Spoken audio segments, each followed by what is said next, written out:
আসসালামু আলাইকুম সবাই বন্ধুরা, কেমন আছেন? আলহামদুলিল্লাহ, আশা করি ভালো আছেন।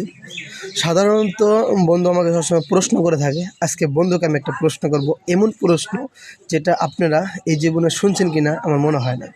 একদম নতুন একটা প্রশ্ন করব, তাই বন্ধু পারে কিনা সেটা আমি দেখব। তার ভিতরে ইসলামী এবং কি ইমানি কতটা তেজ আছে। যাক, আলহামদুলিল্লাহ, প্রশ্নটা করি। এই বন্ধুরা আমাদের সাথে থাকবেন। সেই প্রশ্নটা হলো, বন্ধু তুমি বলো যে আমাদের এই ইসলামের ভিতরে যত নবী রাসূল আছে, এদের মধ্যে একজন নবী আসছেন যিনি বাবা ছাড়া, আর সকল নবী বাবা দিয়ে দুনিয়াতে আসছেন, এটা আল্লাহ তাআলা প্রেরণ করেছেন। তো তোমার কাছে প্রশ্ন হলো, বাবা ছাড়া কোন নবী আসলেন বলো? হযরত ঈসা আলাইহিস সালাম। আলহামদুলিল্লাহ, আলহামদুলিল্লাহ।